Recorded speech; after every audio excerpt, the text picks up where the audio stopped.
Sir ਕੌਣ ਸਾ mobile use ਕਰ? Sir Vivo Y21। ਮਾਸ਼ਾਅੱਲਾ ਭਾਈ ਨੇ ਮੋਬਾਈਲ 'ਚ ਡਾਲਰ ਰੱਖੇ ਨੇ। ਆ ਡਾਲਰ ਹੀ ਇੱਥੇ ਤੇ ਪਤਾ ਨਹੀਂ ਹਿੰਦੀ ਲਿਖੀ ਆ। ਬੰਗਲਾਦੇਸ਼ ਨਾਲ ਬੜਾ ਪਿਆਰਾ ਖੈਰ ਹੈ। ਜਾਂਦੇ ਰਹਿੰਦਾ ਨਾ ਰੋਜ਼। ਅਮੀਪੁਰ ਬੰਗਲੇ ਆ ਨੋਟ ਚੱਲਣ ਲੱਗੇ। ਇਹ ਨੋਟ ਚੱਲਣ ਲੱਗ ਪਏ, ਉਹਨਾਂ ਦਾ ਬੰਗਲਾਦੇਸ਼ ਨਾਲ ਕਾਫੀ ਤਲੁਕਾਤ ਸੀਗੀ। ਕਿਹੜਾ ਮੋਬਾਈਲ ਇਸਤੇਮਾਲ ਕਰ ਰਹੇ ਹੋ ਤੁਸੀਂ? Vivo Y21। ਇਹ ਕਿਉਂ ਇਸਤੇਮਾਲ ਕਰ ਰਹੇ ਕੋਈ ਹੋਰ ਲੱਭਣ ਨਹੀਂ ਦਿਆ। ਹੋ? कितनी देर होगी तेरे को? इस साल क्यों हो गया? और कैसा एक्सपीरियंस रहा है आपका? ठीक है, बस ज़बरदस्त है। जो ना बैटरी टाइमिंग बहुत अच्छी है इसकी। जब मेन बैटरी टाइमिंग वजह थी, उसके अलावा क्या चीज़ आपने इसमें देखी और ये कितने की लिया? ये मैंने लिया था 10,000। ये तो फ़ोन काफ़ी महंगा नहीं है, 30-40 हज़ार 40,000 ਦਾ ਵਾ ਤੇ ਉਹ ਬੰਦਾ ਜ਼ਰੂਰਤਮੰਦ ਸੀਗਾ ਤੇ ਉਹਨੂੰ ਦੇਖ ਲੈ ਲਿਆ। ਲੁੱਟ ਲਿਆ।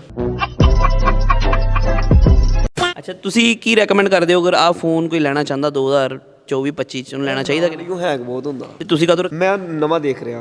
ਨਹੀਂ, ਮੈਂ ਦੇਖ ਰਿਹਾ Oppo ਦਾ ਨਾ ਮੋਬਾਈਲ। ਅੱਛਾ, ਤੁਸੀਂ ਡਿਸਕਸ ਵੀ ਕਰ ਰਹੇ ਸੀ ਕਿ ਹੁਣ